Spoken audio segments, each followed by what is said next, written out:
go catch a fall.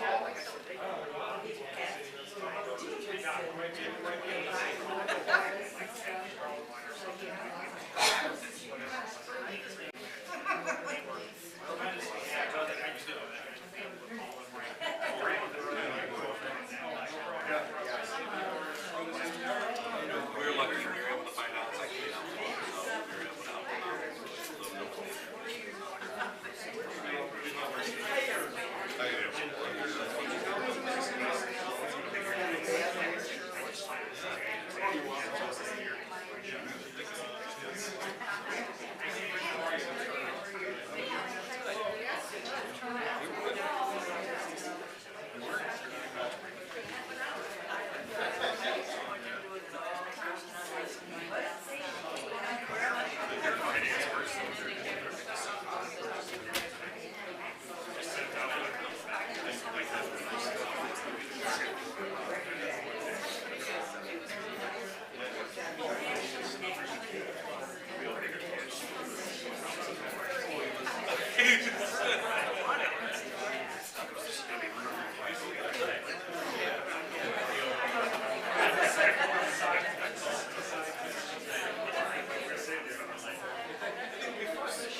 I wish I got to see one.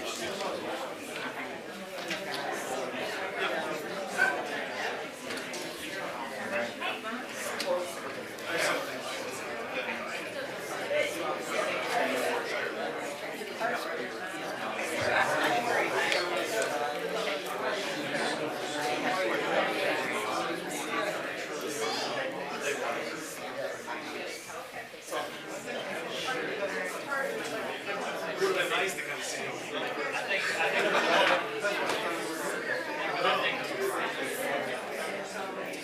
Well, no, it's still a tough match.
We got a couple of people still straggling in, and then we'll get going.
good to see everybody here. So we get done before the rain comes. That's our goal tonight. So first raindrops, we all know.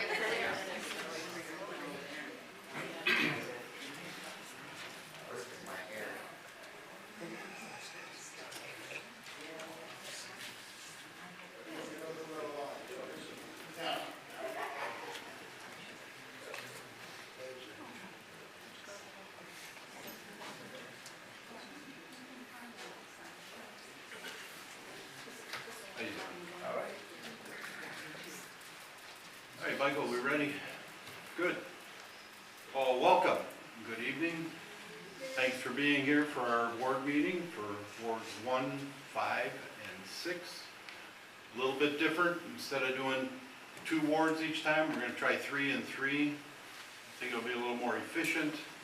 And we get more and more people watching online now, so we're reaching a bigger audience. And I think some less people come out because they can sit at home on a night like potential rain and they can enjoy the evening. So again, welcome. I'm Mayor Stan Kochi, and it's our, like I said, our ward meetings. I want to introduce a few people before we get going. On the council side, besides our boards that are going to be speaking tonight, we have, where'd you go? Back left. Oh, there you are. I'm looking all over for you. Frank Spiker from Ward 3. And you can clap if you want. Bring it, remember, clap. And we have, I'll let, Mike's going to introduce the administration when he comes up for his portion. And again, I want to thank you for that, and we're going to just get into a little opening statement from our 3 ward council people, and then we'll get into a presentation from Mike about what's happening. He gets a fun job with all the nice visuals and all that. So with that, Sandy Spinks, Ward 1.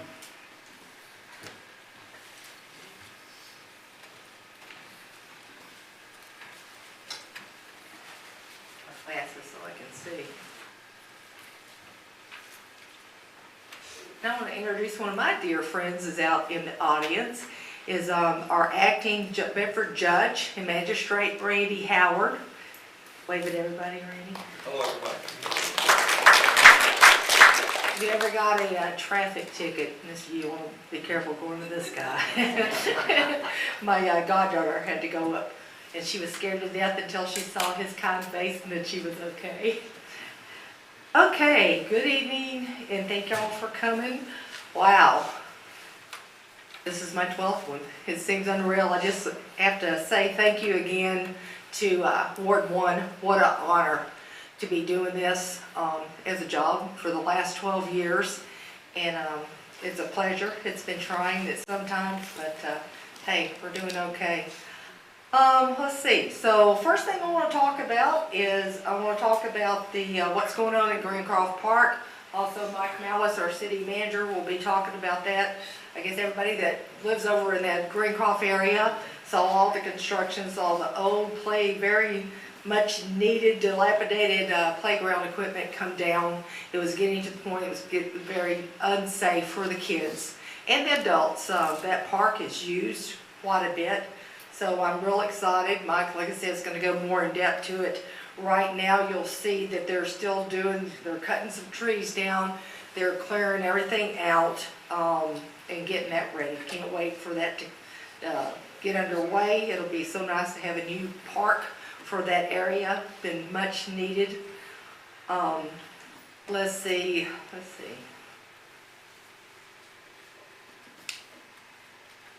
Going to talk about also, if you live on Tudor, you notice there was a sinkhole starting at the beginning of Tudor, right when you turn off of Greencroft. And thank you, Sean Francis and the service people for getting right on that. What happened, we had such a hard winter this winter.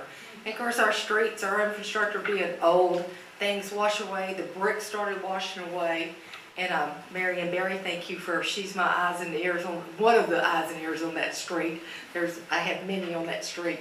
And started getting real concerned about it, and it is, so they're working on it, and we'll be repairing that. We had quite a few this year, because like I said, our streets are old, but our guys they do a lot with little stuff that they have. Let's see, also, what I'm talking about tutoring, with the residents and stuff, and Mike, we've addressed it. There was a loose dog. It was a resident's dog, and there were several different stories about it. Supposedly it was a stray, but a vicious dog. It was terrorizing the neighborhood. And our thank you to our police department for being on that. The lady was cited for it and didn't show up for court, so they are walking it. So if you're on tutor and you see this dog, it's a mix. It has a white face. It's a boxer pit mix. It's a puppy. I don't believe dogs get vicious on their own. I think it's because of pure bad ownership. I hate to see that. It breaks. And being a big animal lover myself and a rescuer of animals, I hate seeing that. So again, please call the police and document it. And something's going to be done because we've got a lot of walkers on that street. Let's see. Mike, I had a question. So I get this all the time. Is what's going on with the old Mazda?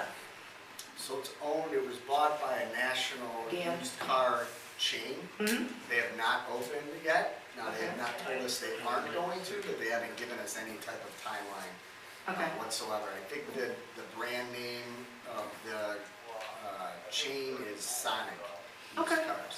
Okay. But I don't have any timeline on. I did see cars up there today, and I saw some cars up there yesterday. I did see them doing something, so I always get excited. Don't want to jump the gun. And of course, I didn't want to call you on a Sunday or Saturday to see what was going on. And let's see.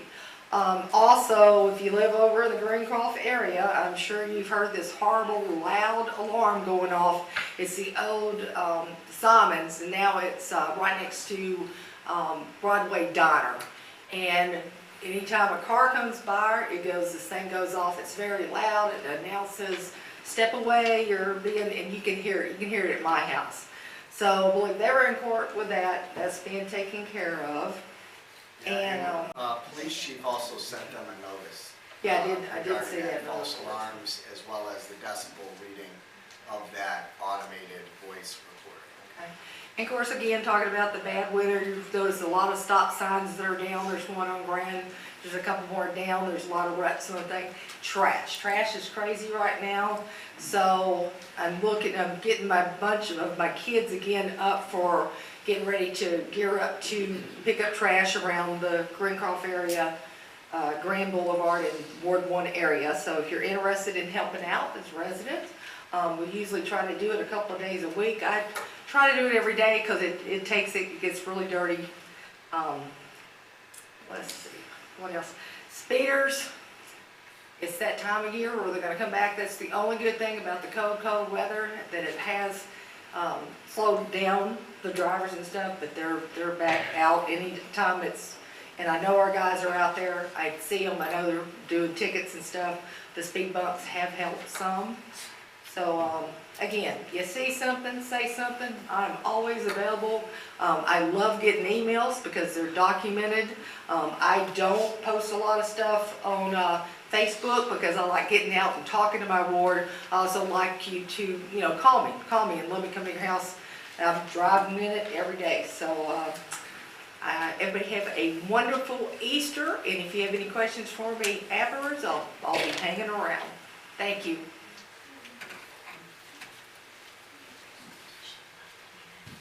Before I announce the next one, I want to also welcome Denise Lachowski from our Civil Service Board.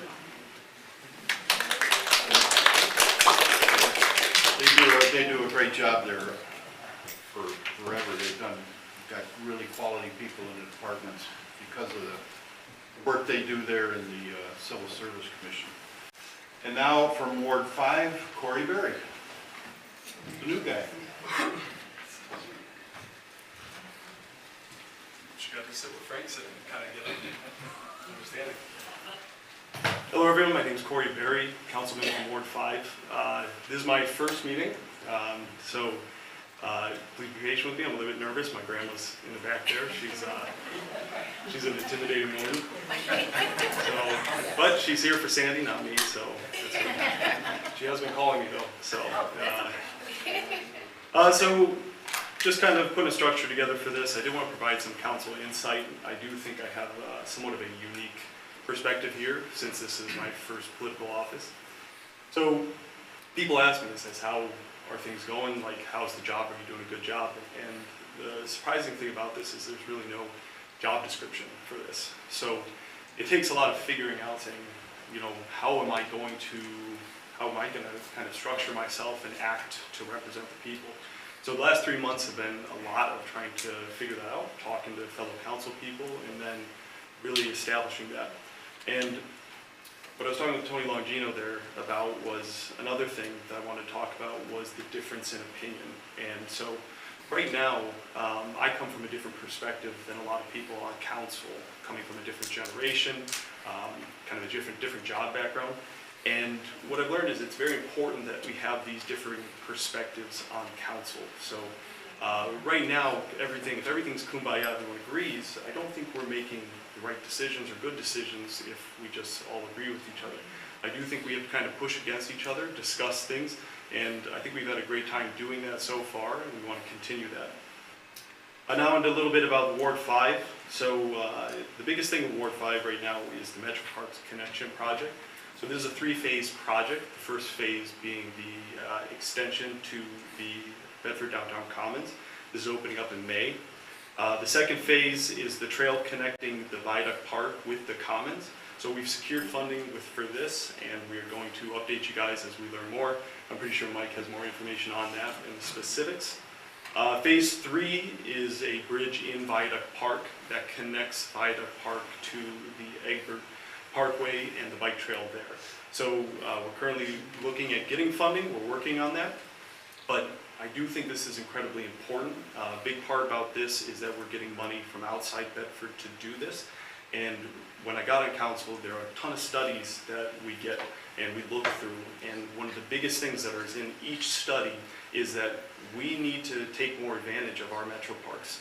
I argue with people, I say, that's the best park in the state of Ohio. And I'll argue that till the end of time.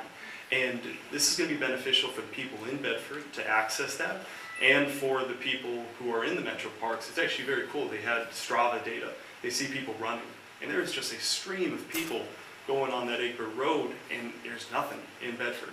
And so just that little bit saying, hey, come see Bedford, come see what Bedford's about. And that's a huge thing, because the image of Bedford, we do have to improve that. We have to prove that inside, and we have to prove that outside. When I say I live in Bedford, I want people to go, wow, man, I'd be interested in Bedford, not why. Why do you live in Bedford? And it's something that we have to get people here. We have to show them, because when they're here, it's like, wow, there's a lot of cool things going on here. There's like, Bedford has a lot to offer. It's got good bones. So that's the major project now. Next, I know we want to forget about winter, but yeah, we had 9 months before to think about it again. But I do have things documented from this past winter that I do want to make sure we remember. So the best time to react is not in the middle of it, it's at the beginning, so we best prepare.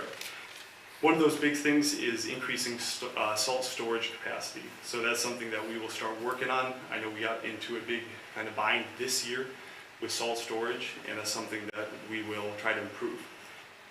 Finally, for future focus, as we get into the budget talks, I do want to prioritize infrastructure. We have an aging infrastructure, and that's something that I think we have to address and push forward more. So please know that that's something I will be trying to push. I know the city's done a great job at maintaining the infrastructure, but this is huge for attracting people and attracting businesses. And then my final point is the attracting businesses. I do think we have to be more open and push for these businesses, try to attract them, because the infrastructure and the businesses is kind of a tandem, parallel route. Is we have to get businesses here, we have to bring tax dollars, bring jobs, so that we can afford these infrastructure projects. Because you take a look at the cost, and it is insane how much these roads cost. And we have to go slow to try to get them fixed, but it is an incredibly large amount of money. Notice that the final thing, but when I was running, I did say a lot about the quiet zone. I am still looking into that.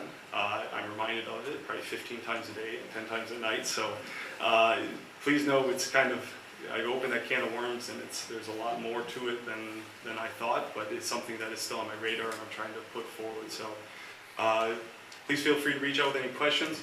Email's great. I've got quite a few phone calls. I look at Facebook maybe every other day, so I will respond on there. But feel free to reach out and I can get you guys the answers. Thank you.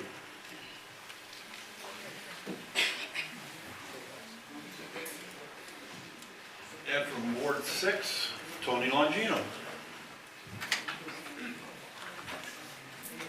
Thanks, sir. I told Corey, I said, man, I'm working with somebody that's a Gen Z. He corrected me, he's a millennial. And so I said, okay, millennial. I was thinking about what I was going to say. I've gotten a lot better because I used to do three things whenever I got a mic in front of me. I would be long-winded, start crying, or say something very inappropriate. And it's been occasions where I did all three, so I'm going to try not to do any of them today. So I did make some notes to make sure. One of the major things that I'm not going to talk about because I'm going to let Mike discuss it in my ward, and our ward is the hospital. So I know Mike is definitely going to touch on those things, so I'm going to just leave it at that. But there is things that's going on there, and one minor thing, but a big thing was the old Get-Go. It's now a Sunoco, so that opened up, and there's a lot of stuff going on in there. If you want to go in there, they got a lot of good food in there. I've been in there a few times, and good people in there. Then I started just taking notes, and I thought about something, and I jotted some stuff down, and I saw something that said democracy is choosing the person who can take the blame. So I said, so I'm here at that person. Then I thought about some other things that I wanted to talk about, and I said, you know, being a good leader, you got to know the things that you're not that sharp at. So what you do is you surround yourself with people who are smart in that area. I was blessed to have two real jobs before this one. One was I was an airman in the United States Air Force, and then I was also a police officer for years. Very rewarding jobs, but as you can say, some of them are probably pretty thankless. You know, after you, it's like you're almost as good as your last mistake. That's what happens. So once I got into politics, I saw it's basically the same thing. But this has been rewarding, more rewarding than I can even measure. When I look back and I think about the times I give Mike a call, and then he gives me a call back with the answer, how rewarding those things are. What you don't want to say to people is you don't want to stand up here and pat yourself on the back because they don't want to hear the things you've done. They just want to hear the things you're going to do, or they want to just see the things you want to do. So that's what I said. Even though I'm not a fireman, or was not a fireman like the mayor, I have put out fires. And I will answer all your calls. I'll always be there. Like I said, you will get that answer. Sometimes it might not be the one you want to hear, but I always get back because Sandy told me, she said, return your calls, answer your emails. And I always do that. And like I said, you get those answers. They might not be the ones you want to hear, but they will be the answer. Today I was in Mike's office, and I looked up and I said, man, wow, that's a nice picture. It was a picture of JFK. So I immediately thought about one of his famous quotes, and the quote was, ask not what your country can do for you, ask what you can do for your country. So I flipped that and I said, ask not what Bedford could do for you, ask what you could do for Bedford. And I said, what is that you could do for Bedford? The very little things. Pick up your garbage cans, pick up trash in your yard, don't speed. Have pride in your own community, and those things are what you're doing, those little things that you're doing, giving back to Bedford, and those are the things. So before I yield my time, like I said, I'm thankful for all of our service department, all of our department heads. Chief will tell you, I've had to call up the paramedics. I got asthma, and I had a bad attack, and they had to come out there and check on me. Fire department, the police department, we know they're Johnny on the spot. We had an incident in front of my house one day, and they were there, Johnny on the spot without taking. And like I said, when you got Sean and Clinton, those guys, and boy, we're not even going to talk about the rec department, those guys. So I just want to give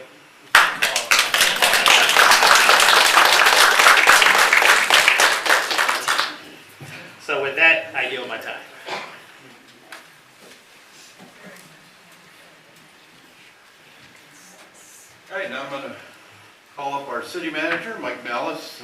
Doesn't really need an introduction. This guy does a great job. He's here at 6:30 in the morning, he's here at 11 o'clock at night. Doing a great job for us. But Mike? Thank you, I appreciate it. I appreciate it. Good evening, everyone. A little raspy there. One other thing real quick, I was going to mention it later in the presentation, but I'll jump on what Councilman Longino said. We talk about what we can do for Bedford. I usually say this at all of our ward meetings. There are a number of outstanding civic organizations in this community that do a tremendous amount of good work for our town. It's all volunteers. If you have the time, volunteer. If it's the Historical Society, Rotary Club, Meals on Wheels, there's a number of them. There's a lot of really, really good stuff, and you know, especially the events downtown, things that take place on the square, a lot of that's done by volunteers. So as far as getting involved and giving back, you know, that's another way to help the community. You know, before we get started into the presentation, and I'm going to be quick, I know we kind of condensed these, as the mayor said, more and more residents are watching on TV or on YouTube, but we're going to touch on some of the big projects that we have going on throughout town this year, and then we'll open it up to Q&A. But before we start that, I want to introduce the staff and members of the administration that are here tonight. Mike Greers with our building department, Jennifer Howland, our finance director, Mike Callahan, our director at the Parks and Recreation Department, Clint Beller with our service department, Paul Kellerman with our police department. Sean Francis also joined. He's with our service department as well. I'm sure many of you know Sean. He's always out and about. And Brian Harding with our fire department. We have a tremendous administrative team, both directors, assistant directors, and I say it's always an honor to work with them. I will say what sets them aside is they truly care about our community, which is vital. Just touching on kind of where we ended last year from a financial side of things, we still have our kind of what we call zero. Our reserves remain in place at $5.8 million. As far as our cash balances, we ended just over $3.3 million. Still strong. We obviously want to continue to see that grow, but at the same time we are doing projects. I want to point out two things. One, our finance department, and led by Jennifer and all of our staff, they've really done an outstanding job. As you can see by the awards that we've received. We received the 36th annual, and we've received it consecutively, the GFOA award for excellence in our financing. But more importantly, a few weeks ago, and we communicate with the state auditor's office regularly. The state auditor's office oversees 6,000 entities across the state of Ohio. They perform, I think they had said, over 4,500 audits every year. There's only 4% of those entities that receive the award with distinction. So that's less than 250 entities across the state of Ohio are awarded that. Bedford was awarded that for the 2024 audit. And that is a compliment to City Council. It's a compliment to all of our administrators, and especially to the Finance Department. That doesn't happen by accident. You know, I've shared that. We've received that award before. And I think it proves that we have been very good stewards of the public's dollars. We look at that. We look at, is there ways to save? Are we reporting things properly? You know, what we need to do. And we've accomplished that. You know, getting that award, it's not only having a clean audit, but it's zero comments. So there's zero recommendations for how you can maybe do some things better. So kudos to our finance department. Yes, that was a great accomplishment. And again, that reflects our 2024 year. Obviously, they'll be auditing 25 later this year. So moving on, obviously our hospital project, this is the overhead map, colored map that we've shared at previous meetings. If you recall, in January of last year, we came to the settlement with University Hospitals. And then since then, about last June, we were awarded a $2.5 million grant through the state of Ohio to demolish the majority of that property. The area that's identified in blue sustained heavy flood damage during a vandalism. To be frank, someone got in there and vandalized the facility. It caused millions of dollars of damage. So that obviously needs to come down. The older portion of the hospital will come down, as well as the outpatient surgery center. We had looked to keep that space, but when you're taking the majority of it down, to have it all clear and be ready for shovel ready to market to end users, it was best to move forward with complete demolition, except the red portion. That red highlighted area is the medical office building. That will remain. Those services will stay in that facility. We are working with the county land bank on this project, so this coming, at the next council meeting, we'll be reviewing a contract with them for them to oversee the bidding process and overseeing the demolition project. It makes things easier on our end, and obviously we've received the money, and that will go towards the cost of demolition. Most likely, and I say most likely, I can't give a guarantee, but I expect that work to start taking place in May, because the state wants the money spent by the end of June. So it'll start moving and moving pretty quickly. We are working with our engineers currently to put together a post-demolition grading plan. We want all of that done and done the appropriate way. This way, again, that it's shovel ready, where we can then begin to market that space to end users. And then I'll get into a little bit more of end users. You know, for those of you that have been to the public meetings, we are going through our master plan update. This usually, you want to update your master plan every 10, 15 years. To be honest with you, it really lays out initiatives that the public would like to see. It also identifies major projects to tackle and acts as a blueprint for the city for the next 10 to 15 years moving forward. We worked off of our last master plan. You know, there are a lot of things that were accomplished, both the small projects as far as updating our gateway signage, which we've done, to the large projects of redevelop Brush Wellman. You know, at the time when that last master plan was done, it was a vacant land, and now it is a very productive industrial park with businesses with hundreds of employees. So those were some of the big tickets out of the old master plan. Corey, there was conversations in that last one about quiet zones, and we talked about kind of why, you know, at the time we didn't pursue that. This is our opportunity to really lay out what we want to see over the next 10 years. You know, we talk about the hospital site. You know, at that public meeting, the public was allowed to identify things that they would like to see, maybe things they wouldn't like to see. We talk about programming at the parks. We talk about other properties that might be underutilized. The biggest thing is public input is vital. It's not what I want to see in certain areas, or the mayor, or certain department heads, or our staff. We want to hear from the public. So there's been information out there for survey. Please respond to that. There's actually, I left a couple of little notes with the QR code on the corner of the dais. If you want to take that, you can fill out that survey if you didn't already. Public input is very, very important, because it really lays out that blueprint moving forward. We're probably, I think the goal is to have this completed by the end of 2026 and have a plan to present to City Council to go ahead and accept that.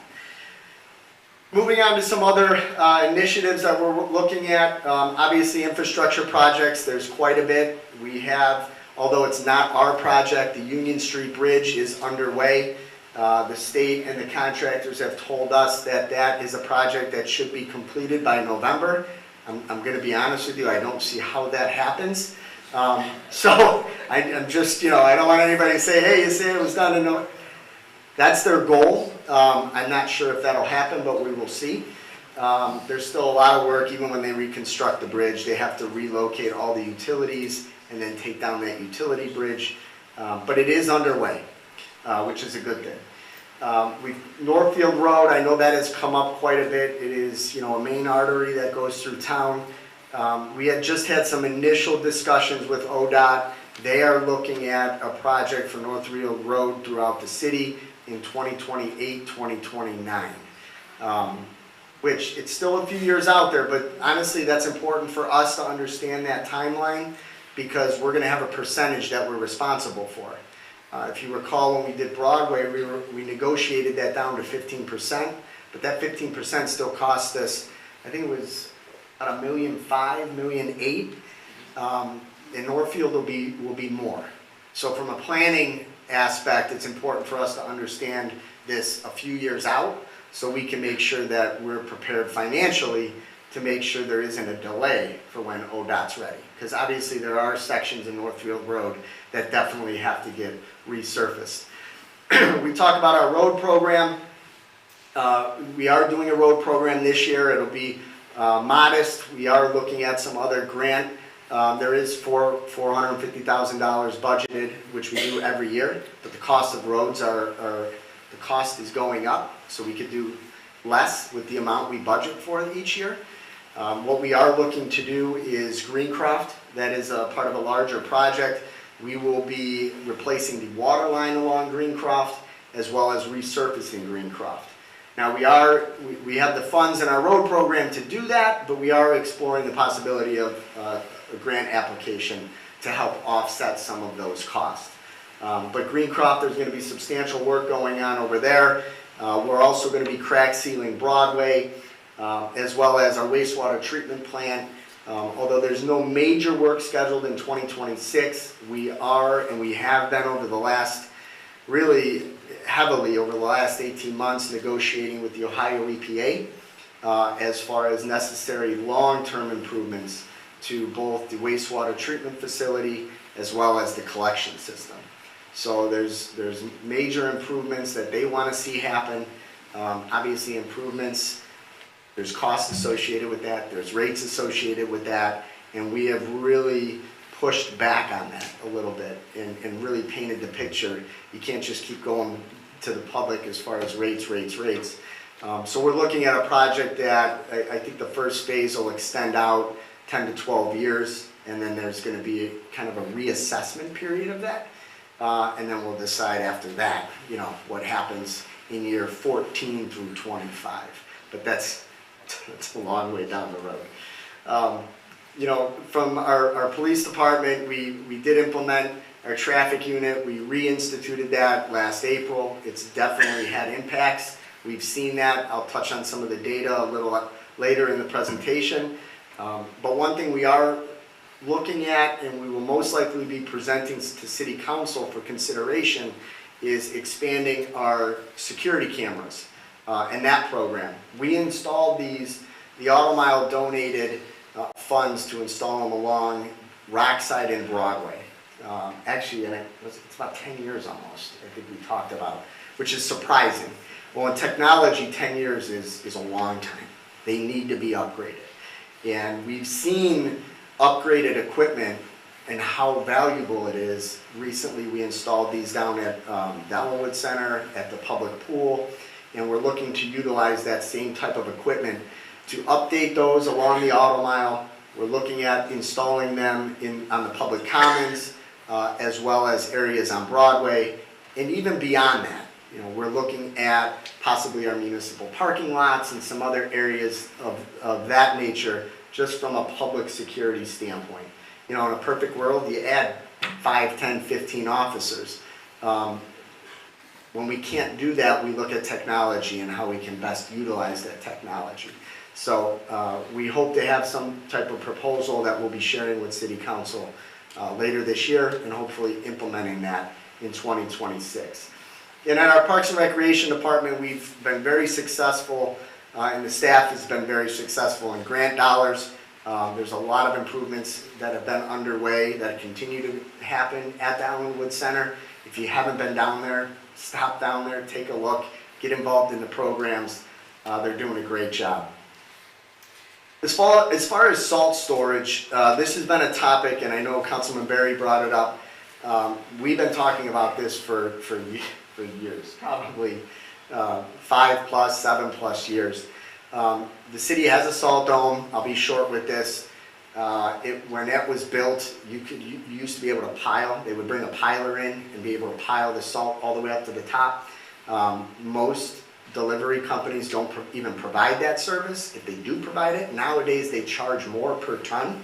So just getting the salt delivered, we can probably hold 600, maybe a little over 700 ton in our shed. Through a normal storm, we go through 150 ton. These guys, Clint and Sean, do an outstanding job balancing that. We've all seen the news, salt shortages, you can't get it. Well, when you can only hold 600 ton at a time, you're constantly ordering. We have orders out 3 weeks, 4 weeks out waiting for them. And it's a constant challenge. We go through, I'm just averaging 3,000 about 3,000 ton a winter. So what we'd like to do, and we've talked about this for years, we need to, one, the current shed is literally falling apart. 2, it doesn't make sense to just fix that.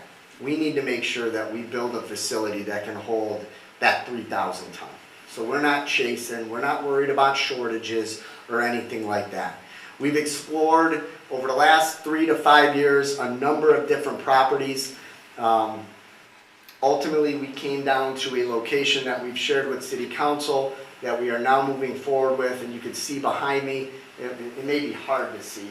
So the main street going up and down is Willis.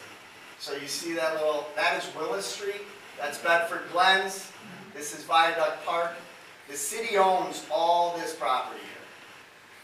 What we're looking to do is we're clearing an area of the wooded space further back, and we will be putting a salt storage facility back in that wooded area. Now we're being very cautious, we're not taking down all those trees. We want a lot of the trees around the outside to be a natural buffer and a border, but we will have an entrance off of Willis, and the goal is to have a facility back there where we can order our salt and know that we're good for the winter. And if it's a light winter, then we stockpile. Right now, if it is a bad winter and we go over that 3,000 tons or over what we think we estimated, they charge you even more. And then if you have a light winter and you don't go through it all, and they say you ordered 3,000 ton, you only went through 2,000 ton, you got to take it. We can't take it. So what happens? They charge us per ton, per month, just to store it. We need to get out of that business. It's costing us a lot of money, and I think we found a great location. Clint and Sean did a great job, and I appreciate council's support with kind of giving us the thumbs up. We don't have to purchase property. We owned this. We actually acquired this through a tax foreclosure about 15 years ago. So there was no public dollars that went out to acquire this land, and I think it'll be a good use for what we're planning to do. And the goal is to have that completed by this winter.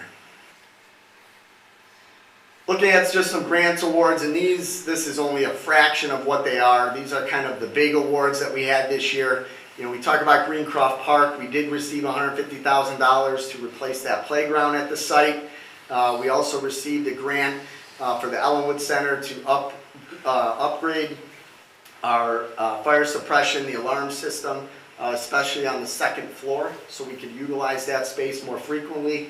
The Recreation Department also got a grant. You can see the CSSP grant. It's about $100,000, but it's a 2-year grant. That funds transportation, meals, programming for seniors and other types of activities. So they're really, really knocking it out of the park with the grant funding and what we're offering. We talked about our master plan. That is grant funded. There is a small portion that the city is responsible for, but the majority of that master plan project is funded by the Cuyahoga County Planning Commission. I say that because the last master plan that the city completed approximately 2008, it costs the city about $80,000 to do that. So to be able to do a grant, to do a project like that, or obtain a grant to do that, again, we're doing more and we're trying to spend the least amount of public dollars possible. This does not even take into account the grant that Clinton Shawn received, the grants that the fire department receives, that the police department receives.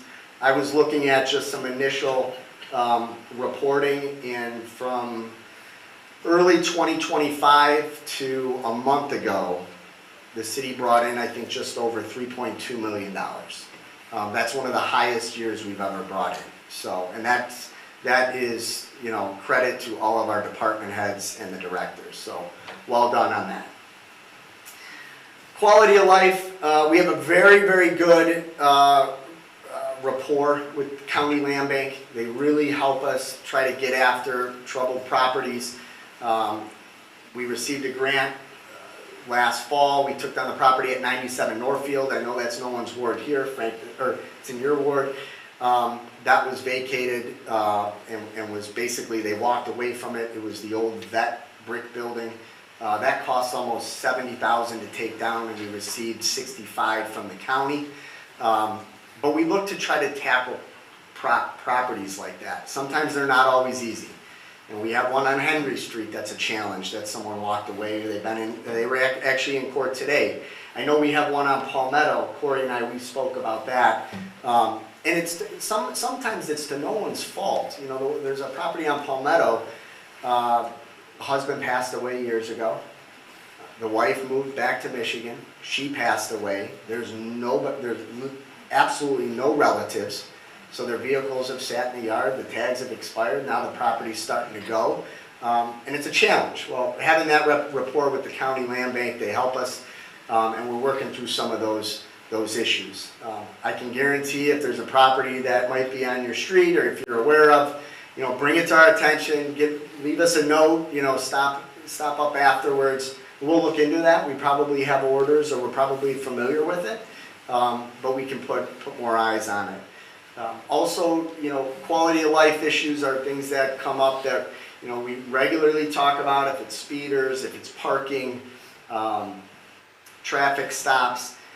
We have made, even before the implementation of the traffic unit, and it might be hard to see here, but you can see some of the data that has come in, and it's really, the department and the PD and our officers understand what those, you know, they understand the parking on the grass, or the speeding, or the stop signs.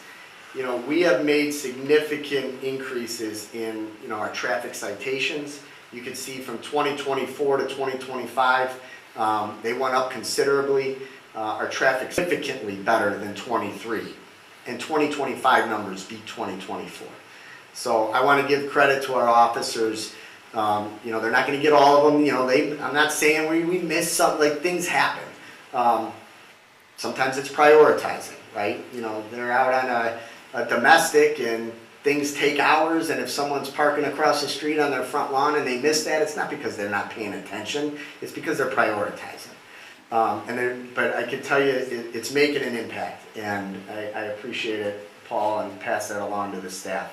You know, the parking citation, the traffic citations, that is only for like traffic tickets. That does not count instances where there's a traffic stop and it also results in another criminal offense that's added to that. If you add all of that data in, I think last year we were over 1,600 that were issued, and that was up from about 1,300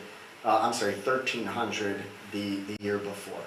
So we are trying to focus on some of those quality of life issues. We talked about, we installed the speed tables. They were a help. I will say that they were a challenge over the winter. We had a couple private plow companies destroyed 2 of them and took them up by not raising plows, even though there's the appropriate signage that's there. These are items, or these are pieces of equipment that you don't move around, okay? And we knew we weren't going to move those around. We've talked to some other communities that did that. When you install them, how many? Hundreds of anchors that are going into into the asphalt, into the road there, ice in there, it's gonna deteriorate the roadway. So they're meant to stay there. The communities that shared their input when they first installed it recommended the same thing. Unfortunately, there were a couple that got pulled up. And they'll get reinstalled in the same area, but I just wanted to share that. That also, that has made an improvement. It doesn't solve all of them, but we're trying to look at ways that we can address, obviously, concerns that you've brought up. We talked about our parks, just wrapping up a few more items. We set out to really update our public parks a few years ago. City Council supported that. We started, last year we did Taft Park. That was actually done with a grant. This year we're doing Greencroft Park, and we're replacing that playground equipment. That is, as I mentioned earlier, funded through a grant. The Taft Park was a $75,000 grant. It was a 50-50 that we received from a supplier. But again, this will take place, Greencroft, this year, 2026. And then again, public input is vital in the master plan. The data that comes out of that will most likely outline what park would be in 2027. There are some that probably warrant coming offline, just as far as usage, but we're going to go through that data and figure that out, and obviously share that with the public. A lot more conversations that have to, and I just give one example. Lincoln Cows, there's a playground there. It's in need of getting replaced. Do we replace that? A playground's $150,000. You could go way up. You can go up to $300, $400. But just to do a general, it's about $150,000. We have not engaged with the schools yet. We know Central School is coming down. There's that park back there, their playgrounds, that is pretty new, and it's in pretty good shape. It'd be terrible for that to just get tore down, and that is not far from Lincoln Cows. So is there some type of, does that playground stay? Does Lincoln Cows come offline? These are the discussions that we have to have with the schools, but also get input from the public as well. The TLCI, the Transportation for Livable Communities Initiative, if you recall, I'll be quick with this. This is through NOACA. We received a grant 2 years ago to do a study in our downtown district. There were a number of, small recommendations that came out of that, a lot of public input. Installing a sidewalk down Taylor, which we are exploring, upgrading the crosswalk in the center of downtown. That is taking place. Council supported that expenditure, actually, and it's being funded through a grant, so it's not costing taxpayer dollars. That will be an upgraded crosswalk for more safety. But also, we took that study and we applied for NOACA construction dollars for phase 2 of what Corey had mentioned, Councilman Berry, mentioned, and that was putting in a bike and hike trail, pedestrian trail from the Commons to Viaduct Park. And in March, we did receive the information that NOACA did grant that funding request, so we were successful in that. We'll now start on engineering. Most likely that won't really ramp up until 2027, but we are making progress. That is, phase 1 check, phase 2 check. Now we are on to phase 3. And you can see, as also mentioned, the Commons, we are looking at a May 2026 opening of that space. We have a couple other things that we're trying to wrap up. One of them is upgrading the electrical. We're working with First Energy. I know that's very fun, Mike, working with First Energy to upgrade our power at that site. But look for May 2026 for that to open up to the public. And then lastly, I just want to touch on, America 250. This is a big year for our country, big anniversary. We have a lot of things in store for celebrating that. And there's going to be a special commemorative event guide that's going to be mailed to everyone's home. There'll be information going on, or talking about events happening all throughout the year. Speaker series down at the Ellenwood Center during certain months, It's going to be really kicked off with a weekend celebration in July. We're going to be doing things that nobody around here is doing. And, you know, I'm appreciative, council's been very supportive behind that. Mike Callahan and Sarah Gennady at the Parks Department has been instrumental in putting this event guide together. There's really a lot of great stuff planned, so keep a lookout for that. There's also going to be an opportunity to get merchandise, if it's shirts, pins, cups, all of that will be able, you'll be able to acquire and purchase that. But again, all planned for 2026. So I try to be quick, I'm sorry if I dragged on, but those were some of our big ticket items for this year, and we will open it up to questions.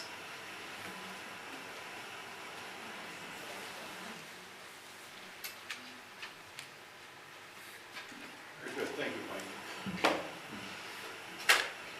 Yeah. So like you said, we'll open up the questions. We'll try to limit it to one question per person, and then when everybody's satisfied, we'll go back around if they have another question. Yes. Mike, I missed reading on this, but where's the city at regarding the land reutilization program? 5 properties, if I'm not mistaken, or 6 were being put up for sale? Yeah, there's okay, I think there were 5. 5, I think. So yeah, so there were 5 properties that the city has taken ownership of, where they've gone through tax foreclosures, or they were abandoned and vacant, to where we've torn them down, we've been maintaining them. It's not something that we really want to do. We don't want to be in the grass cutting business. We were approached by a builder. He did build a home last year on, was it Henry, Mike? Sorry. Yeah. Henry, yeah. Built a home on Henry, did a very good job. He was interested in a number of those parcels, and we had said, look, they could be liquidated, but they'd be liquidated at what the county has them valued at. And he is open to paying that for those properties. So I think the county had those valued, the vacant land valued at around $2,000 a parcel. So that will get, those purchase agreements have not been approved or presented to council. It was just discussed in work session. But I do believe that the consensus was that they were in support of us liquidating those parcels. Okay. Will they handle the current survey onto it, or is the survey? That will be, that's up to, That's up to them. yeah, he'd have to do that. Yes. I have a question and a statement to make. Statement is, I don't know if anybody's been visiting Dollar General lately, but I've been frequenting it, and looks like a new manager to me, and she was really hardworking. She was straightening that store up, and you can floor in there, but she was keeping things really nice. So you gotta go in and visit, because she's doing a great job. Good. And my question is, as you know, Lamson has been a little bit of a hot spot in a couple past few weeks, and last summer we had trouble too, and it's a handful of problematic renters.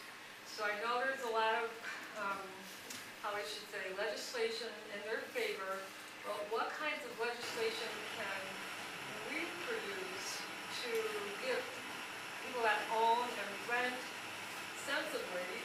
What can we do to make our life more, like quality of life issues is what I'm going after.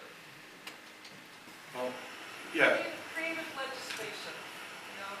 right. We can always get real creative, but it might not be legal.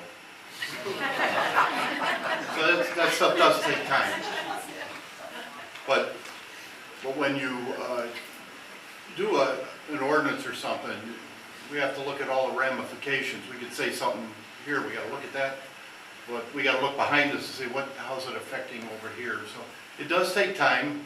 It's stuff to look at, and you got something to add? Yeah, I'll just add, you know, a couple things. One, I think it was important that we look at, you know, we did recently modify last year our fee structure, right? So, you know, how much does it cost to register a rental? what is the rental inspection frequency, things of that nature.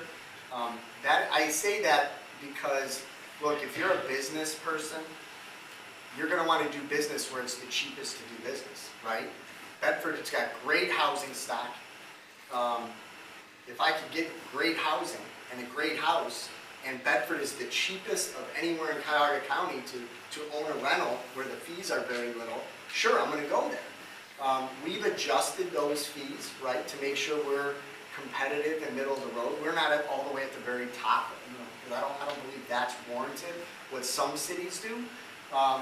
But we've made some changes with that. I will tell you, there are people that are probably watching, they're probably gonna sue us. They refuse to pay that increase. They don't believe that that is proper. So we will once again find ourselves, just like we found ourselves in the middle of litigation with the criminal nuisance law that we had that was rescinded, same with the point of sale. So there's a good chance, but our position, I think, is solid when it comes to our ability to identify what those rates are. Those went into effect in 2025.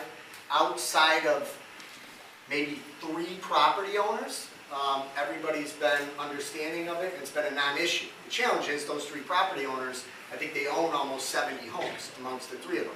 And we will get sued, but it's not caving to that. You have to do that to make sure you're properly, there's a cost to register it. We want to inspect it because we want to make sure that the tenants are in a property that might not,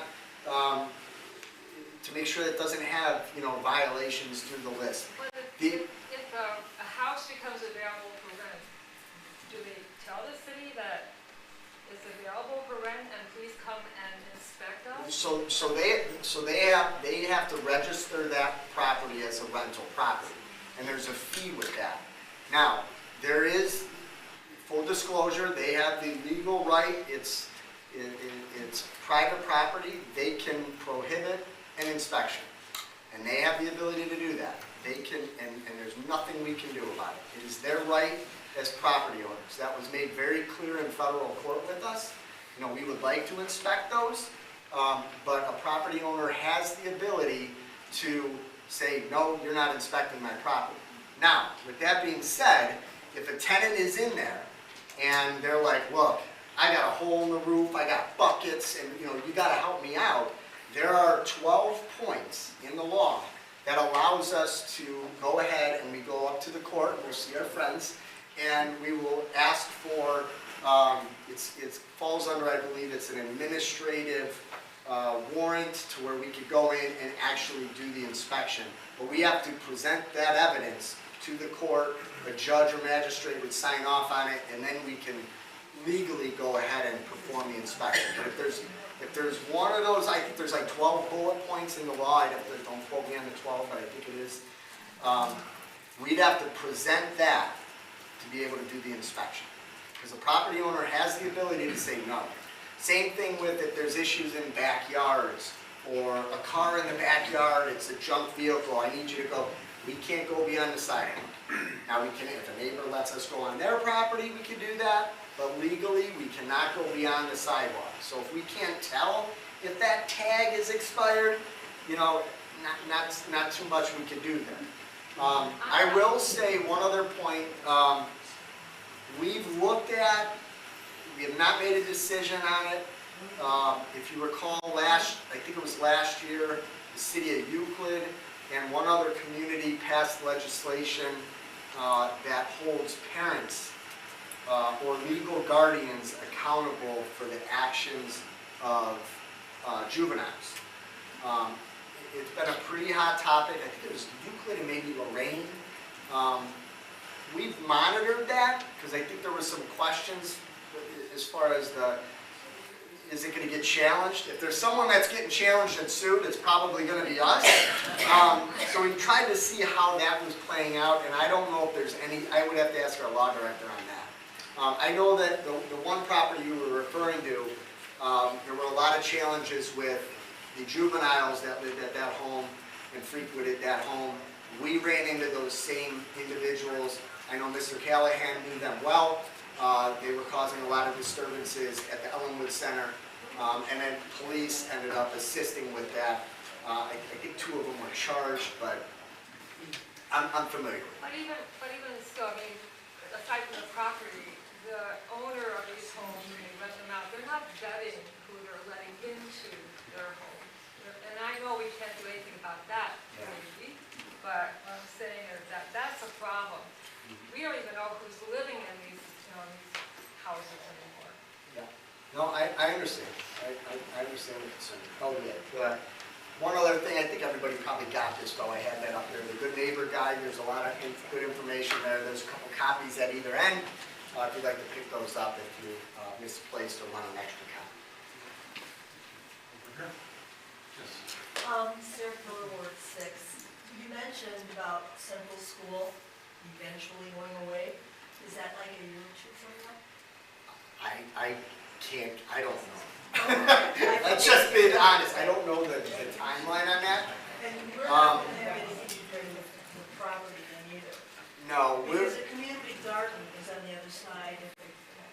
sure. So I will say, as far as the schools, I don't know when the middle school is moving forward. Obviously, that's taking shape quickly. They're going to start demolition on the high school, a portion of the high school in the admin building. That's going to be happening very, very soon. And then they'll start with the high school. I know the grade school is taking place in Bedford Heights. I don't know when their timeline is for Glendale and Central. I do know that they're going to be demolished because, and I don't want to speak for the schools, but there's rules in place to where if the schools owns buildings and those buildings are empty and they're not utilizing them, they have to make those available, or they can't deny a charter school. The charter would want to utilize them. The schools does not want, they're going to tear those down. I have shared with them the city's interest in having productive discussions for the use of the 3 properties in our town, and that's Glendale, Central, and the Carrollwood property. We're not interested in purchasing that, but I think there's something that, conversations that can be had with them on best uses. Especially 2 of those, they're really in like neighborhoods, does the public want green space? Does the public want, new homes? There might be some space for a small development. That's where, again, I think we touched on some of that in our master plan survey information, so give that, but we plan on talking with them, but I will say they're going to come down. They are going to demolish those 3 schools.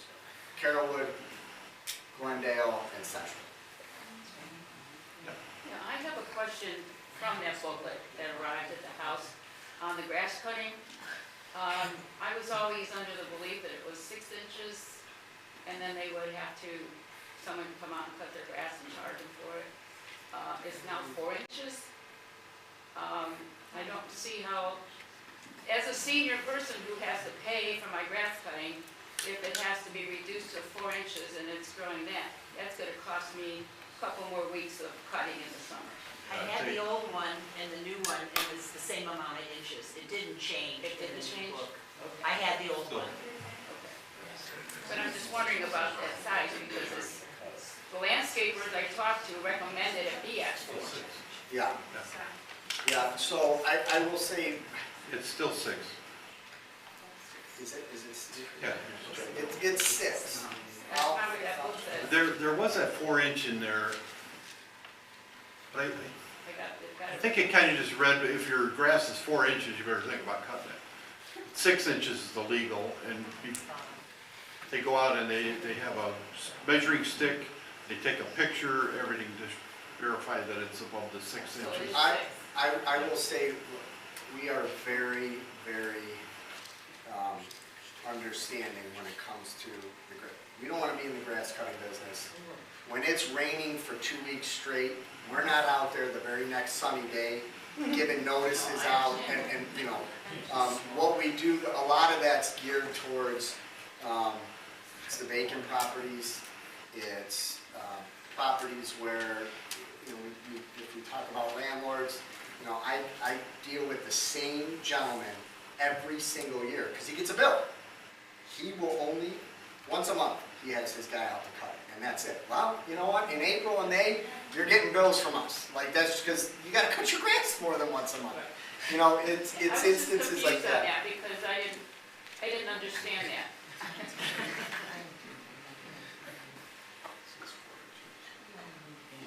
Should, But I think that's that's a a violation. violation, is 6, yeah. It says in the book 4, but it's recommended you cut it when it's that high.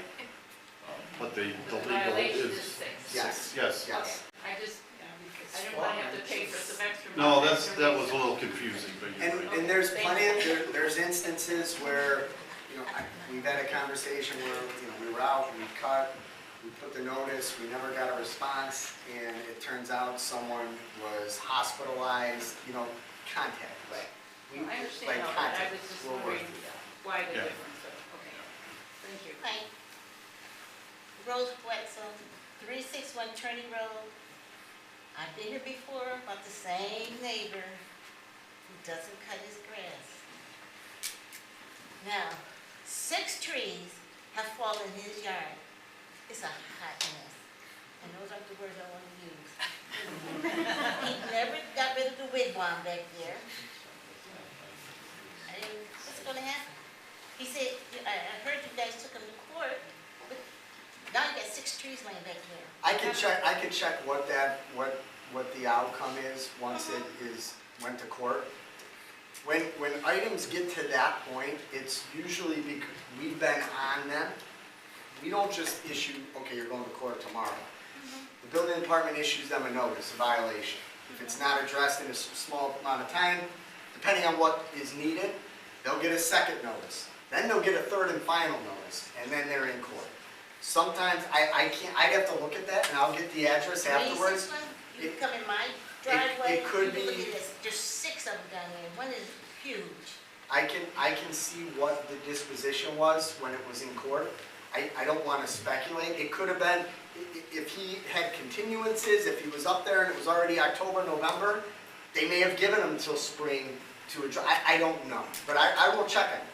I will check it. Once it gets to that point, our inspector goes to every hearing of those violations, and we're usually there with photos to say, you know, Your Honor, this is the update, or there's been no communication with the property owner, and then the judge or magistrate, they would address it how they feel is appropriate or is fair. We don't have a whole lot of room after when it gets to that point. But I can look at that and see where it currently stands. Thank you. I have a no-tech question, but before I ask the question, if anybody noticed their gas bill was extremely high this month, I can tell you why.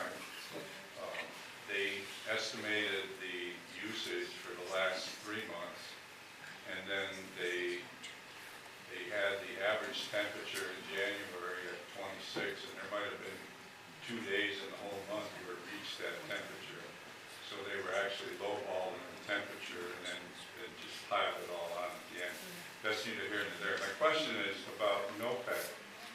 Does the city have an agreement with NOPEC? Or does the city pay NOPEC a fee? How does that work? We're in a consortium and we just recommend them because they're not always the lowest rate. And you gotta watch these people that come and knock on your door and tell you they're lower rate. It might be a lower rate, but overall, in the OPEC's history, instead of their rates doing this, they're very more moderate. I've used them for years, but when I talk about people coming to your door, solicitors that come to your door have to have permission from the police department to do that, except for religious and political. And so if somebody comes to your door and wants to see your gas bill, your electric bill, ask them to see their police identification. Yeah, we will normally put something out saying that there is a solicitor that has received a permit. We don't have any yet, although one guy did apply, and we're probably gonna give it to him. It's from IGS Energy. And I know, I can see the looks on everyone's faces when we mention IGS Energy. I get that. But, you know, he's passed all the criteria so far with his background check and stuff like that. And that'll be coming, I think I talked to him, he's coming back into town in about a week or so. So we're probably gonna be granting that. But we will put out something on social media just to let you guys know that there is someone out there and he will have the badge. But as of now, it's only just the one, this will be the first one this year that I'm aware of. So if somebody Actually, no, shows, I'm sorry, strike that. There was a guy that got one right at the end of last year, and I don't remember which one that was. I think it was the same thing, I think it was an It was energy. another energy company. yeah, He's got one. they come in and ask to see your bill, just, oh, we want to compare it. What they do is they're writing down your account number. And next thing you know, you're with another company. It's a mess, and it'll be real cheap first month or two, and you kind of, oh, well, that was, and then boom, then you're paying 3 times as much. So just be careful. If they come to the door, even with the permit, you don't have to talk to them. And my thing, I like when they come to my door, and I say, oh, that's real nice, this, and what, you know, and then I egg them all up, and then I say, oh, well, let me see your permit from the police department. Oh, well, I got my card here from my company, you know, one from the police department. I had a guy show me his ID, and he held his finger over for police for Twinsburg. He covered it up, no. You know, I just tell them, you go down to the police department. In the meantime, I'm calling the police department to tell them to expect you. So, because like I said, they tell we do this, because a lot of seniors, you know, you come, even, not even a senior, a lot of people, they talk so nice and they tell you these things and they get you confused and you sign it and then you regret it in the long run. Just be careful with that. And that's the reason for having them identified at the police department. I think they get fingerprinted too, don't they? Yeah, they have to pass a criminal background check. Yeah, just, So the finish of that though is that I have a relative in another community that has the same, is under NOPEC, has the same provider that I have. And I was looking at the rates, and the rates are different from our rate from NOPEC, from our rate from the gas company. They're different rates. Now, 1 month, the rate might be higher for us, and then the next month, the rate is higher for them. And it's the same company, and it's the same provider, but different rates. in a different county or something? Well, they're in a different county, but even though they're in a different county, It's just, sometimes our rate is higher and sometimes their rate is higher. I'd have to ask them that. about that. Yeah, I've never, hadn't heard that before. we can ask. Okay. Everyone, another quick question? Yeah. I think it's in that brochure, I read somewhere where they talked about parking on driveway aprons. Is that not allowed? Not permitted. Okay, there's a driveway apron. I know exactly which one you're talking about, we're very familiar with it. With no house, With no on house, Columbus, yeah. All the time. Yep. We're dealing with that one, and we have a gentleman across the street, no matter how many tickets we give him, he still likes to park right next to the side door on the grass. And he pays it religiously. So, Is the apron, is it legal to have the apron there? There's no driveway. that house came down quite a long, I don't know when that one came down. It was a long time ago. They should have took the apron. Why that was done, I don't know. I can tell you, in the last 10 years, anytime we've taken a home down, or we've ordered someone to take a home down, we make the apron, everything removed, and a new curb put in place. That one, I don't know, but that house hasn't been there in quite some time, but I'm familiar with it. I know the car and everything.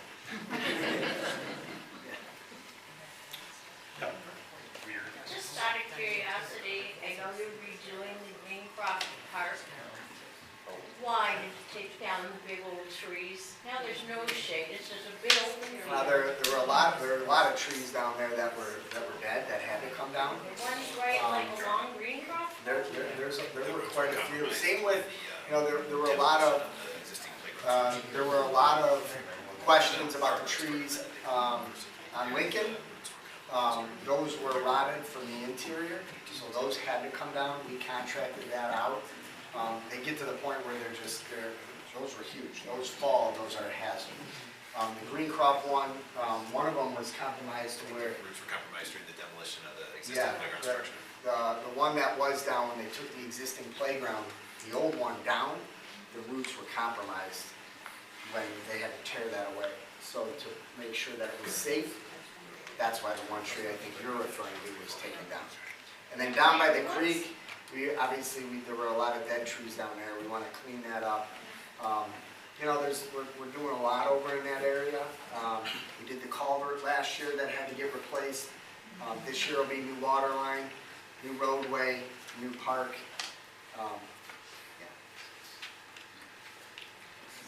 So when you're doing Greencroft, are you doing the north side or the south side of the street when you're doing this pipeline? And are you gonna open up veins so people can get through? They won't, unlike correct, if I'm wrong, Clint, just. We are gonna open things. Yeah, I don't know if it'll all be closed, Greencroft. It won't be like the culvert project where that entire roadway had to get closed.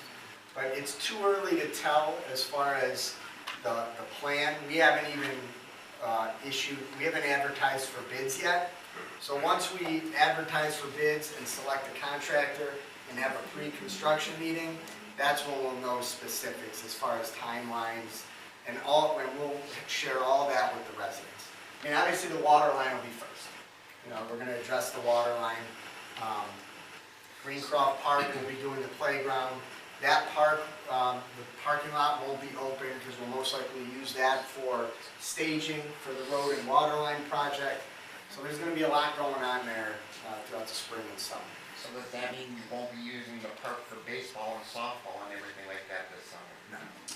We haven't, but not for organized games.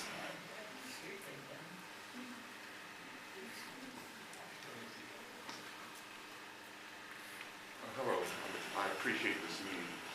I live in Ward 6 on Bourbon Drive, and I frequently leave my job and coming home in the afternoon, I pass Becker High School.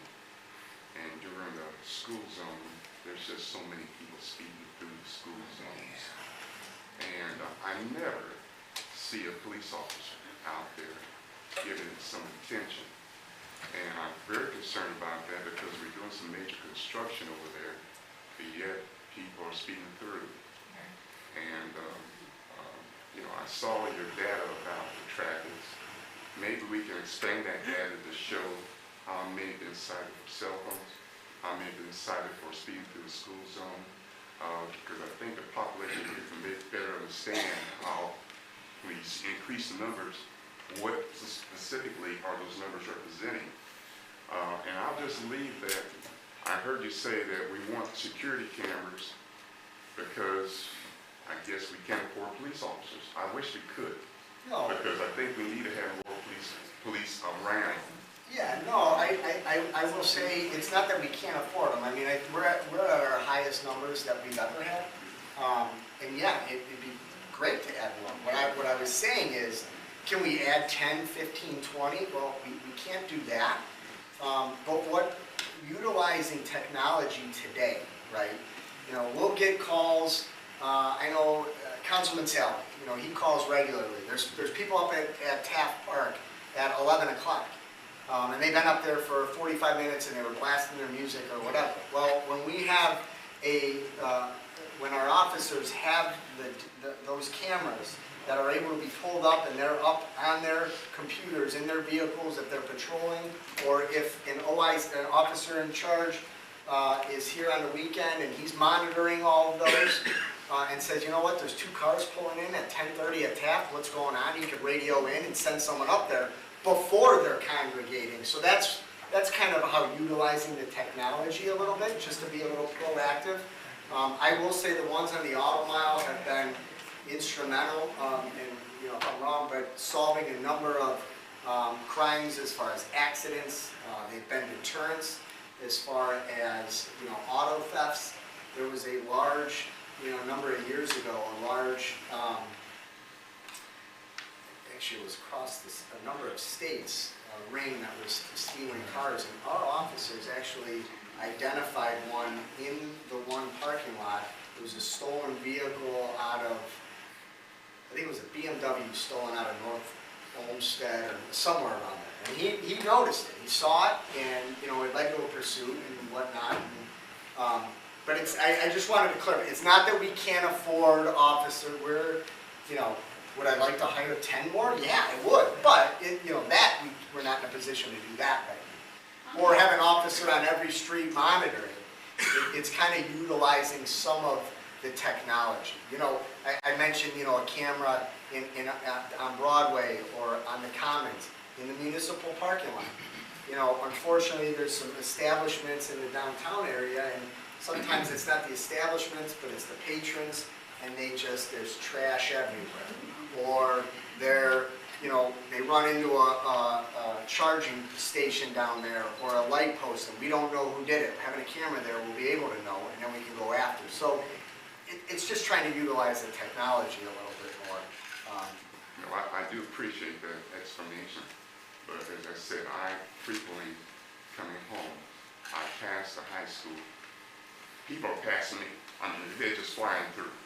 And I'm saying, where are the police? And I have yet, and I'm coming through almost every day, see a police there, trying to monitor or regulate those people who do not want to obey the law. I appreciate that. I made a note, and we'll see if we can improve on that. Thank you. How many officers do we have? Can I ask? 36. Uniform police 36. officers? I mean, 36 in our oh, department. okay. Thank you. I can go with another one then. Okay. You mentioned that, I guess you're limited to go beyond the sidewalk on people's property.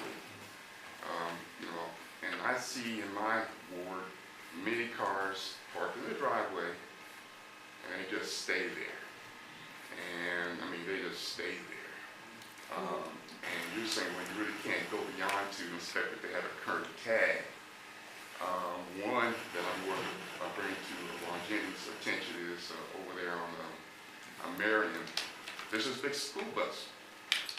Been parked there. It's got an electric cord coming out of the house into the school bus. I mean, these are things that I see. The school bus hasn't moved probably in 8 years. 8 years. But not only the school bus there, but they got other vehicles parked there. I mean, we have to get, as you're saying about the police and technology, we got to do something in terms of getting some better tools to keep Bedford a good quality place to live.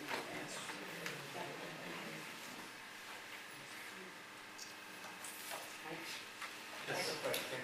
Does like the councilman walk around looking at the neighborhood? Or I was told that only if the resident reports. No. No, we, council, we're through the neighborhoods all the time. If you see them, stop them, say, hey, what about all this? But, yeah, we go through it.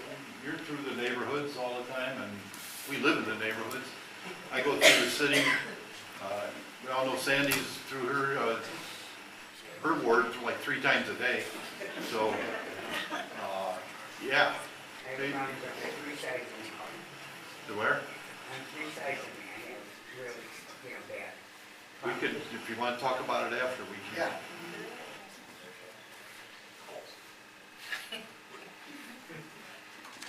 Anybody else? I mean, we're here if you want to come up after, if you don't want to speak on the camera or anything, especially when it gets into neighbor problems. And probably one of the hardest things to deal with is neighbor problems, because you can't get away from them. Every time you go out, then there's neighbors. But Yes, you I have. just wanna say, if the saying goes, if you see something, say something. Right. I mean, the apartment across the street from mine, this is going back years and years ago, we started noticing cars in and out, in and out. Then the old person coming down the steps, the old handshake, and we started writing down license number. I contacted the police, gave them the list, and eventually witnessed a drug bust of major proportions. It was a meth lab. But it was because we paid attention and started writing things down and informing the police. So you can't necessarily always talk to your neighbors, but you see a lot. We see a bus, we see this, we see license plates. Then give the information to somebody, because we know that you guys are wanting to do something about it. Yeah, and you're right, and that helps. I'm dealing with one up in my area, and problem is a lot of those things take so much time. And a lot of times, it's being held by the SEAL unit, Southeast Area Law Enforcement, which we're part of.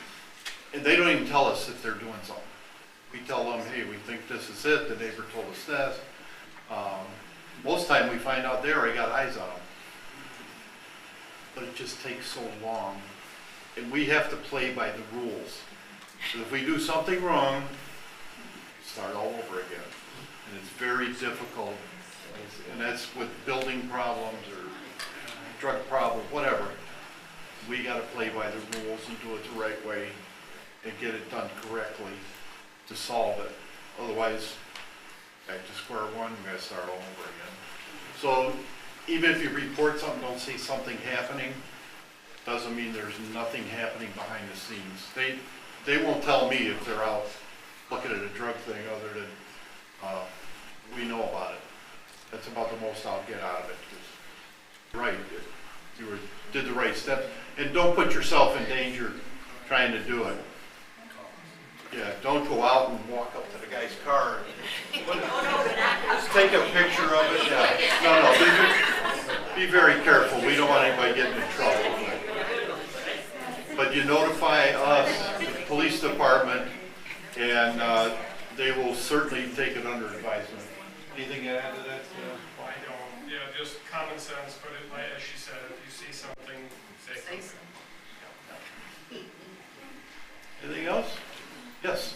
Just a comment, that reminds me of years ago when the Big and Little was open and they had a phone outside. And started noticing constant on his phone, people driving in the phone. But something was going on, so I walked over and got the phone number off the phone. And every time I saw somebody trying to use this, I said, "We're watching you."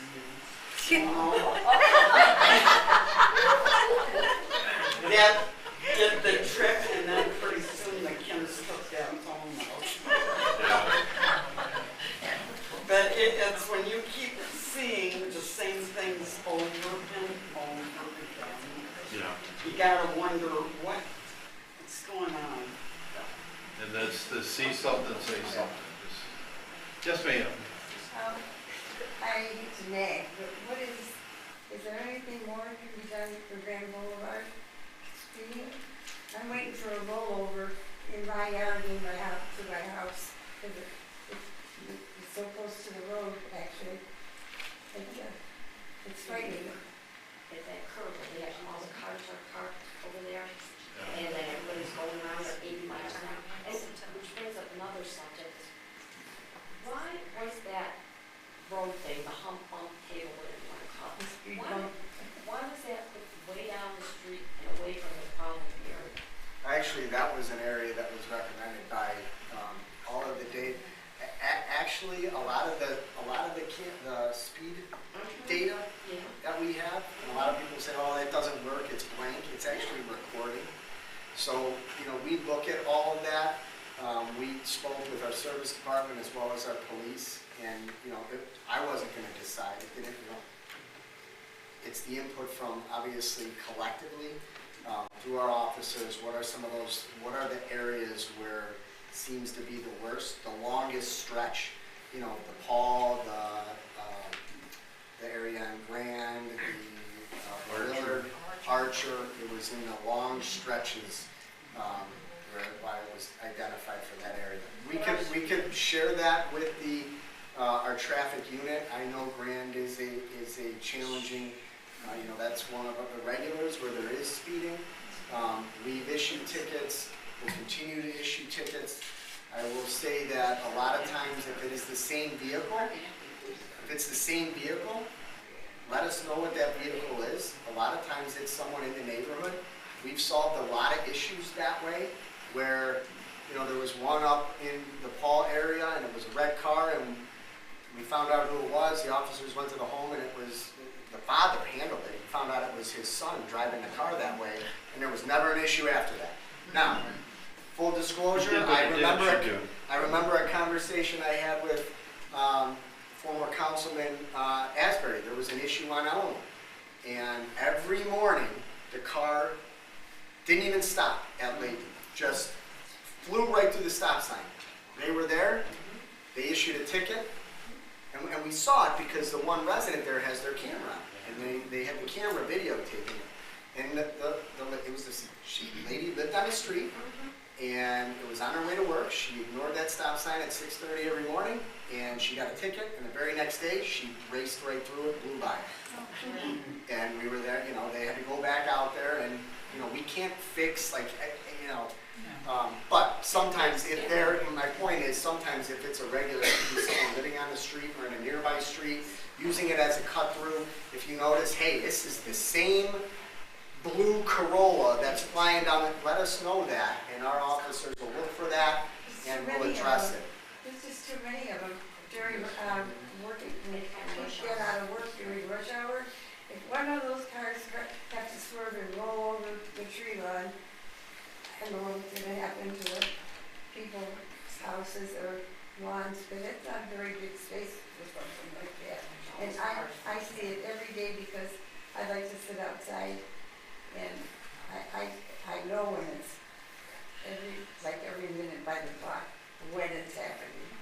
And I hear, it's really, I don't know, nobody would want to live like that. And if it ever hits anybody while they're working in their yard, there's no place to roll over a car, except on the tree line and in the lawn. Yeah, how do we go about getting people to care about their neighbors and neighborhood? It's just getting way out of control. And we only have like you said, so many police officers. They do what they can. They do a lot, but we can't see all of them. And how do we get people to realize we have laws for reasons? And I know it's not your fault. No. We appreciate it. We'll share that with our. It's Zoom, or, I stopped your door and watched stuff, and I can't believe that it's going on, because Rockside, they're avoiding Rockside, is what I know. yeah. Oh, Sandy's on it all the time. Right? There's another one. I haven't had anything like that since, well, recently, the past few years, it's gotten worse and worse. And on a good note, Mike, you did get the car carriers to stop coming down, those little car carriers. Yes. They're not coming down the street anymore. I took a lot of pictures for you. I know. That really helped. I appreciate that. Even at nighttime, you don't hear them. No, never. I have to give you kudos, so thank you. Yeah, we appreciate that. We take criticism and compliment. I'm not criticizing you, I just want to live. Anybody else? Got one more, sure. I'm hoping I misunderstood this. Mike, did you say that the criminal stops went from 1,300 to 1,600 this year? What I mentioned was that on that, the data up there, it's talked about traffic citations, and that was just traffic. If you combine the traffic citations where if there was also, a criminal charge that also went into that as well, that total in 2025 was around 1,600, and a little higher, 16 and change, and that's up from 1,360, I think it was. So yes, it went up. Yeah, it went up. I'm still not understanding what you mean by it's combined. Yeah, so if they stop someone for let's say they stop someone for, running a stop sign, and the gentleman's, had a warrant out or is a felon and he had a stolen firearm in the car or something like, now he's charged, now it's leading to more, criminal citations, so combining that. What I'm looking for is a simple answer, how much has crime increased? You know what, I don't want to answer that specific question for a reason, because there's a lot of data that I've shared in the past in the state of the city, where there's some things that, maybe there has been an uptick, but there's been a lot of others where they've gone down. I think the data at the last state of the city, the majority of them all dropped. So you can't just say, there's, crime there's all kinds of different offenses. 3 years ago, the one crime that spiked, stolen vehicles. And that was everywhere. That wasn't just Bedford. Vehicles were getting stolen all over the place. And it was a massive spike. So if you say, it's crime increased, stolen vehicles has increased. Now last year, that dramatically dropped. It has gone, it significantly went down. And that's just not Bedford, that's beyond Bedford. There's an overflow, and I don't want to pick on other cities or our core city, but Cleveland at one point, and I don't even think they brought it back, they had a stolen vehicle task force, they had other task force, they're gone, it's disbanded. Well, criminals know that. That happens. There's how many instances where I know our officers, they share with me, they stop someone on Rockside Road and our officer gets out because they were speeding. The minute he gets out of the car takes off. They end up catching that individual in Maple Heights, and the one thing the guy says, he goes, I can't believe you chased. Garfield don't chase, Maple don't chase, no one else chases. Like, they know that. And that's just the spillover. When that, and listen, we do it very safely, we call them off, they review every single pursuit. Our administrative team and leadership team, but we don't just let people go. You can't do that. And that's a spillover. When someone tells us they couldn't believe that we pursued them because 3 other cities they never pursue, that's a problem. That's an issue. So, and I don't mean to skirt the question. I wouldn't say that crime is increasing. No, I wouldn't say that. It's specific. If you want me to get into specific, burglary or rob, I can look at that data and get that to you, but I wouldn't say crime's increasing. I just want to better understand. We're being more aggressive on certain things, yeah, especially with traffic. Having a dedicated traffic unit, I think when we first rolled that out in April, I'm going to get this wrong, I should have checked this, the amount of citations that dedicated traffic unit, what they were issuing, and it wasn't just driving around, he was on Grand Boulevard, he was on Paul, he was looking at the trouble areas where we know that, look, there's some speeding or parking violations or whatever, and he focused on those areas and made an impact. In those first couple months, the citations were significant. So it's not a matter, we're being more aggressive when it comes to that. And some of that is that traffic and the quality of life, if it's speeding, stop signs, parking, that's feedback we heard from the public, and we're trying to address those things. So I would say no as far as overall crime. The 1,300, 1,600 is everything from the top. You could combine them to 29, I guess. You could combine them to 29. What I think she's trying to say is it sounds like crime is increasing because we went from 1,300 to 1,600. Right. And what City Manager Malice was trying to say, and I don't know quite whether he got it across to you or not, but just that when we're enforcing more traffic crimes, sometimes that leads to other criminal things within the car. So that means there's a gun in the car, there's drugs in the car, there's an open container of alcohol in the car. So that doesn't mean that crime is necessarily increasing or violent crime is increasing.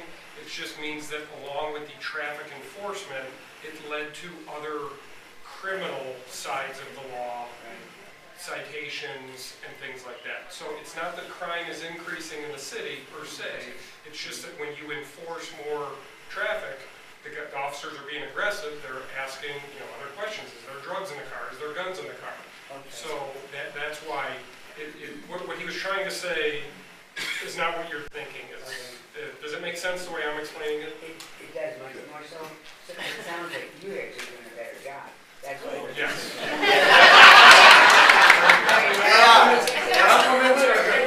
Catching more people. Yeah, wonderful. Thanks, Paul. Okay. Yeah. All right, if there's no other questions, I'd like to end with our council people with the last word. Did you have something? No, I was just gonna say, we'll stick around. Yes, but Tony, if you have a closing comment? No, I'm fine, thank you. Corey? I just want to thank everyone for coming out. Appreciate this being the first ward meeting, and please let me know if you have any questions or concerns. Sandy? I did have something that I forgot. I had it written down, but I was trying to be cautious of the time. And so be very, you'll see on your recycle, on your trash cans, it's printed out what to put, what you can and can't put in that recyclable. Reason why I'm saying this, our recyclable truck caught on fire last week on things. Everybody that lives over that area knows. It was, thank goodness that guy knows what they're supposed to do is immediately they dump. So I was on the phone with a real good friend of mine that lives right there, and she goes, "Oh my God, the fire truck, the dumpster is on fire." And so there was tons of trash. So meaning someone put something in that disposable, that recyclable, that they shouldn't have. Batteries are very, very, there's so many things. So they did a really good, and thank you to the residents that called. They had several, because I called, and there were several people that called it in. It took a while, the street was closed down, but Kimball did a good job of doing that. But again, it gets so aggravating because you would not believe the stuff, well, Sean was down there too, the stuff that was dumped in the recycle, it was all there for I took tons of pictures. There was big buckets, there was tons and tons of trash bags, which you shouldn't put that in your recycle because then it clogs up the thing. So be aware, if you're out there listening, please only put things that are recyclable. Don't put batteries, don't put things like that, don't put old paint, do not put that in the recycled trash can.